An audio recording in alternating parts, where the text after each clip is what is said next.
Hello, Chippewa community. My name is Molly Hollahan, and I am the principal here at Chippewa Middle School.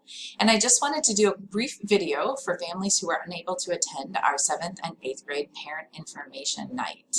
I want to welcome you to the 21-22 school year and thank you for a very, very smooth start to this school year. We are thrilled to be back in person with all of our students, and the year has gotten off to a wonderful start. So thank you for your partnership, your support, your encouragement.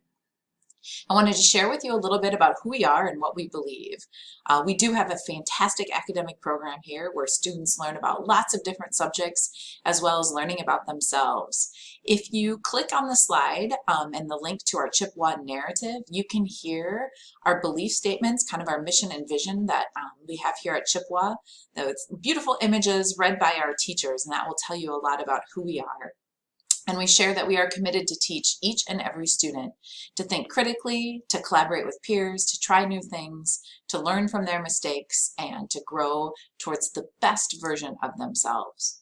We also believe in having a culture of kindness here at Chippewa.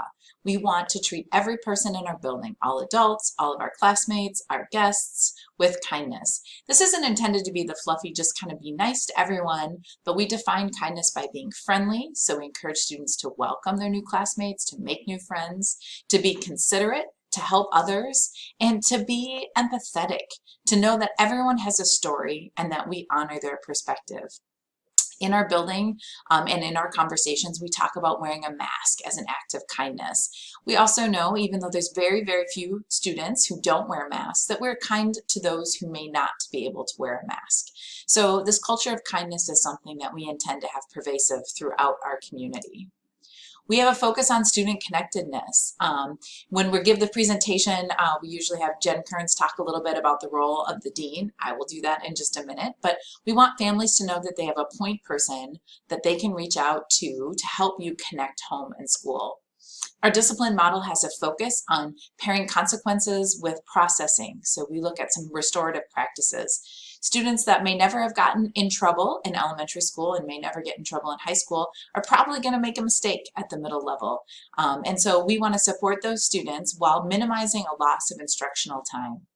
So gone are the old days that if you made a mistake in class, you were sent to the principal's office. Instead, if a student needs to process with someone who can help them after they've made a poor choice, we call a person to the classroom and try to minimize that loss of instructional time.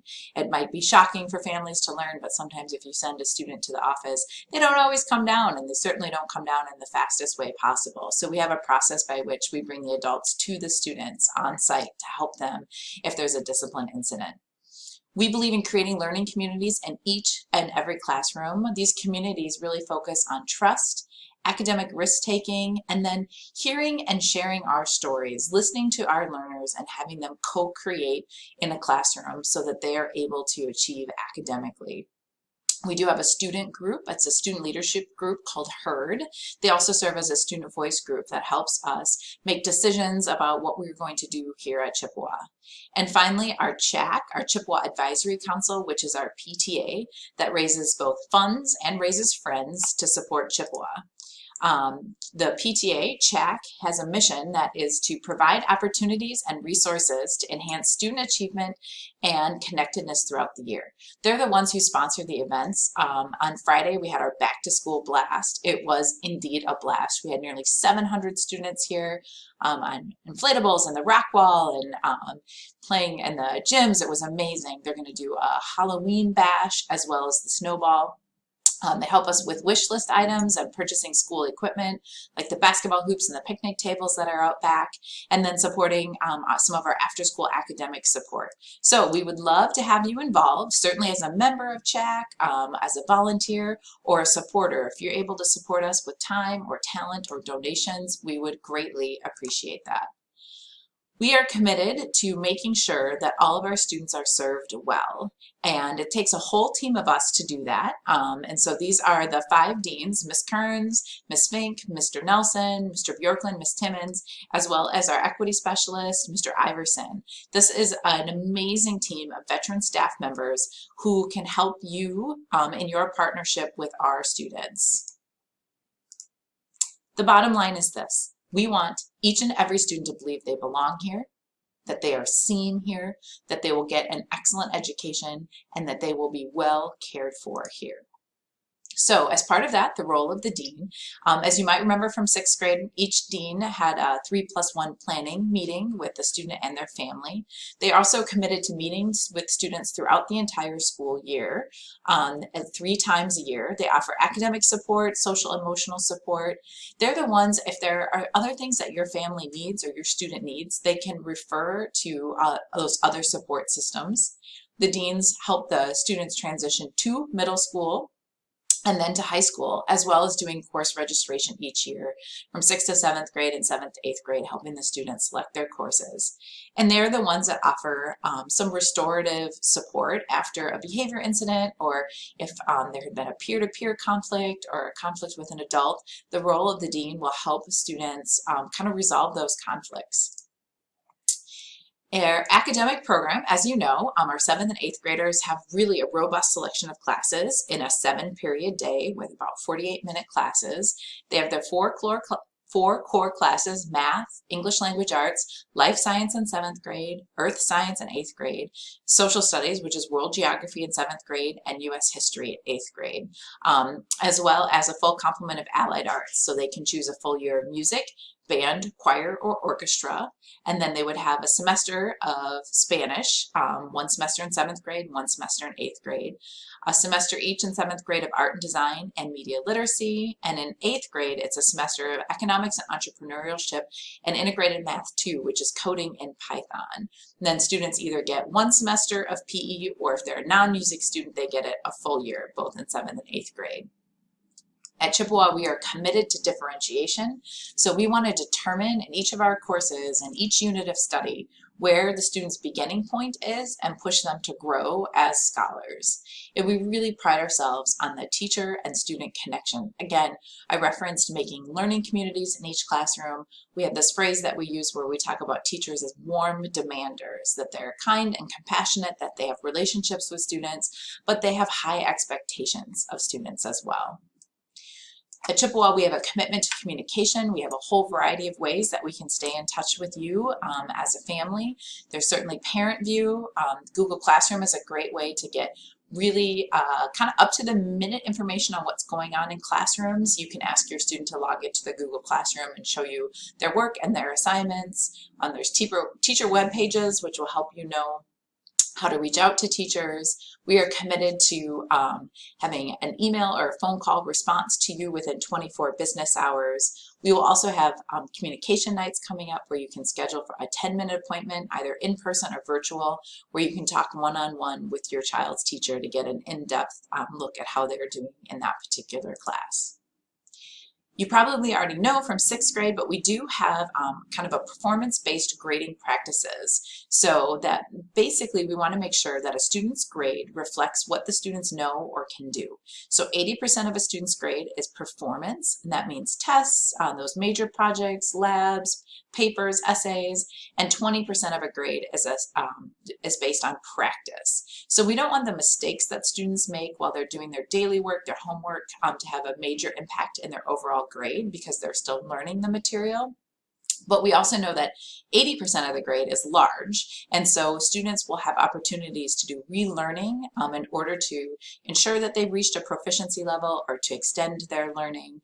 And then teachers will share with students what their practices are around relearning. Our proficiency-based grading means that basically some of the teachers are doing a 4-point scale, kind of more based on an elementary model where they give a proficiency score for each standard. It's a little bit different because it isn't like an 85% equals a B. The teacher describes what a B looks like. This is all in an effort to communicate students' progress in a more effective fashion and to be specific about what a student has already learned and understands and where those growth areas are. When you open up Parent View, you will see resources that are listed there so you can know exactly how things are being graded. And as always, if there's questions or concerns, you can reach out to your child's teacher and they will be happy to explain things. We are in the process of getting after-school activities up and running. This has been an evolving desire for us because of finding coaches and because of a lack of bus drivers. We really kind of struggled to get our activities up and running. We are starting activities. Some started this week. Athletics will start next week. We do not have activity buses this fall. The transportation company is continuously hiring and training drivers, so hopefully we'll be able to add those activity routes by winter. But what we've done to try to help families is that we're going to extend our activities beyond our usual 325 and have them go until 350. And then parents would need to pick up students between 350 and pick them up by 4 p.m. We are going to start some after-school academic support on Tuesday, the 28th, where we'd have a classroom for 6th graders and a classroom for 7th and 8th graders, where students can stay and work on their homework. We're working on a sign-up sheet for that so we can make sure that students have verified that they have a ride home. And then our registration opened yesterday for different activities. I know that's already been communicated out by Community Ed. Our website has those activities listed as well. So thank you for your patience as we try to get these up and running. We're very excited to be able to offer these opportunities and really hope that we'll get activity buses up and running soon. If your child would like to participate in something but a ride home is an issue, please reach out to our deans. We can try to help set up some carpooling or see if we can come up with a more creative solution. Just a couple little nitty-gritty details. Please call our office if your child is out sick. We do also have an online way to track attendance through Parent View. If your child is exhibiting symptoms of COVID, please be prepared to talk to our health office a little bit about that. Parents have asked about if a child is in quarantine, how is that going to work? And to just reassure families that teachers will help students with essential learning, will help them stay caught up or get caught up. If you do need to pick up your child during the day, please bring an ID with you. Even if we know you, we may still ask for ID. You'd be admitted to the main office to sign out your child. And if someone else is coming, please ensure that they are listed in the emergency contacts or give us a call. If you're just dropping something off, you don't really need to present ID. So this is the part of the presentation where we send families off to go and meet with teachers, not applicable in this online video, but I just want to say thank you so much for sending us your children. We have really had a wonderful start to the school year.